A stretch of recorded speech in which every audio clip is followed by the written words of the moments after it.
Halo guys, jumpa lagi dengan gue Yofi Setiawan. Di video kali ini gue mau ajak kalian ngobrol soal coronavirus yang sekarang namanya udah jadi COVID-19. Gue sempat buat video di Januari dan nggak terlalu surprise mestinya ya. Sampai hari ini bulan ketiga di 2020 orang masih panik dan jumlah semakin bertambah. Bisa dibilang penyebarannya jadi lebih menyebar gitu ya ke banyak negara, yang udah lebih dari 100 negara yang udah melaporkan bahwa mereka udah punya para korban-korban yang entah meninggal atau terjangkit virus COVID-19 ini atau coronavirus. Cuma gue mau ajak kalian untuk ngobrol soal ada sebuah konspirasi baru sih yang karena gue baru lihat ini sih di YouTube semalam dan gue pikir ini bisa jadi make sense gitu. Banyak orang ngelihat coronavirus saat ini sebagai sebuah problem ya kan.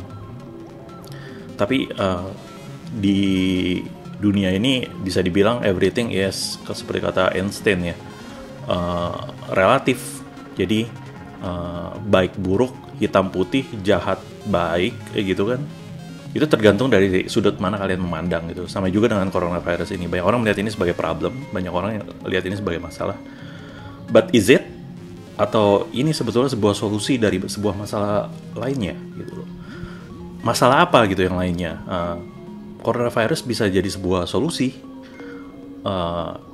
Ya ini kan namanya juga sebuah konspirasi teori. Jadi kalian coba share aja pendapat kalian. Gue cuma ajak kalian untuk ngobrol, melihat dari sebuah sudut pandang yang berbeda.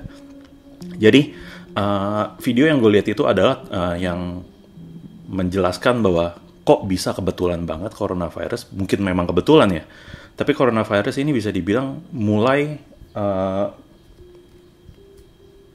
muncul itu ketika Desember 2019 tahun lalu. Dan itu mulai berjangkit, menular ke orang-orang dan mulai mendekati waktu Imlek, yang mana bisa dibilang sebetulnya Imlek ini adalah pergerakan besar-besaran terbesar manusia di dunia. Mungkin di samping Lebaran kali ya, tapi Imlek ini bisa dibilang katanya terbesar di dunia. Pergerakan manusia pindah dari satu tempat ke tempat lainnya gitu kan, karena mereka bagi yang bekerja di mungkin kota lain atau negara lain, mereka ke Cina, dari Cina terus pergi balik lagi ke negaranya dan sebagainya. Dan ada teori yang bilang bahwa virus ini sebetulnya ya asalnya dari Wuhan gitu loh. Ada sebuah laboratorium yang memang meneliti termasuk hal-hal terkait virus ini, dan somehow virus ini ya pertama mulai nol di sana gitu loh. Mungkin ini bisa kecelakaan, mungkin juga bisa jadi ini sengaja, sesuatu yang disengaja. Kenapa disengaja? Karena mungkin ini sebuah solusi. Solusi apa?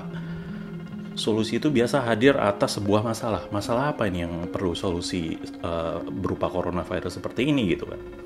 Jadi bisa dibilang coronavirus ini kan seperti virus flu gitu, yang bikin bersin, batuk, dan sebetulnya bisa dibilang kalau menjangkit orang yang kondisi tubuhnya baik atau masih muda atau masih sehat, itu mungkin efeknya nggak akan terlalu parah dan mereka bisa sembuh sendiri secara natural gitu. Tapi ini efeknya besar kepada orang-orang tua.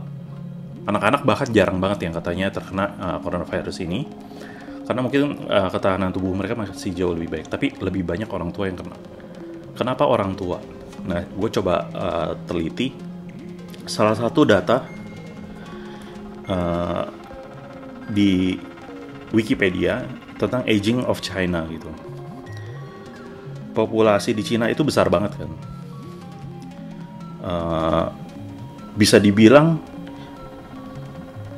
udah kurang balance ketika populasi orang tua yang usia 30 sampai 70 lebih tahun itu,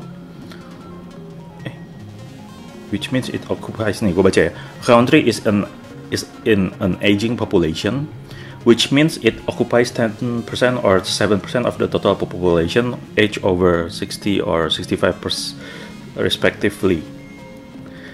Jadi kalau udah 10%-an, 7-10% masyarakat usia 60-65 atau lebih, itu bisa dibilang udah negara yang kebanyakan orang tua gitu. Di 2017, in China, the proportion of Chinese citizens above 60 years old obtained 17.3%. 17,3% di tahun 2017 bahkan. Diperkirakan angka orang tua itu sekitar 241 juta. It is unexpected that China's 65-year-old population will reach 487 million or nearly 35% in 2050.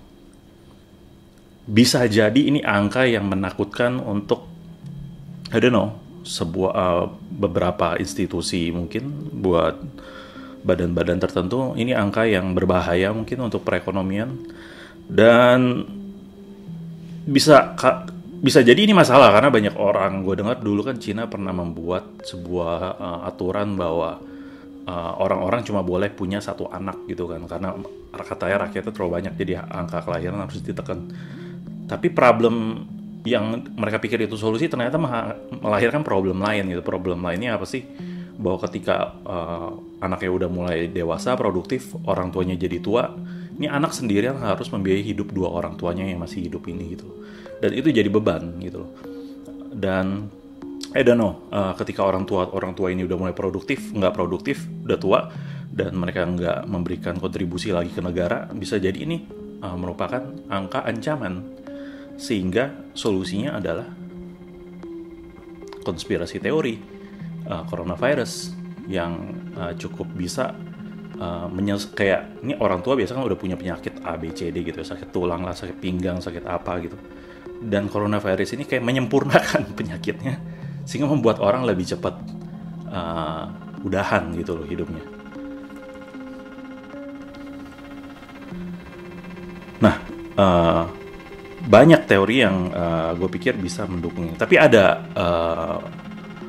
errornya nggak sih teori ini? Bisa jadi sih, karena maksudnya kalau dibilang ini ada solusi untuk masalah perekonomian mendukung, karena ya mau untuk menekan angka orang tua yang mengganggu perekonomian di Cina, apakah mereka tidak mempertimbangkan dampak dari munculnya virus ini, bahwa munculnya virus ini pun juga memberikan efek yang cukup buruk untuk pemerintah Cina saat ini gitu.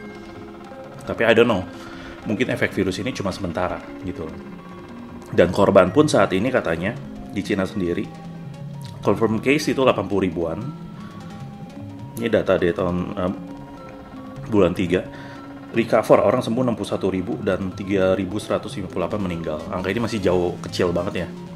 Tapi I don't know, ini mungkin akan jadi sebuah penyakit atau virus yang umum banget, mass banget nantinya, sehingga kedepannya ini akan ya benar-benar mempercepat orang-orang tua yang mungkin udah gak produktif untuk ya berpulang. I don't know. This is cuma konspirasi teori, gak bisa benar, gak bisa salah, tapi mungkin ini bisa memberikan sebuah sudut pandang baru.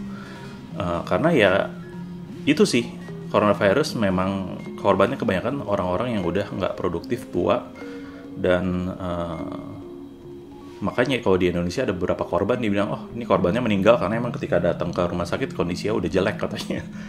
Dan itulah yang karakter dari coronavirus jauh lebih buruk ketika menyerang orang tua gitu loh. Dan ketika orang muda, mereka sebetulnya nggak terlalu parah karena orang muda masih punya ketahanan tubuh yang baik.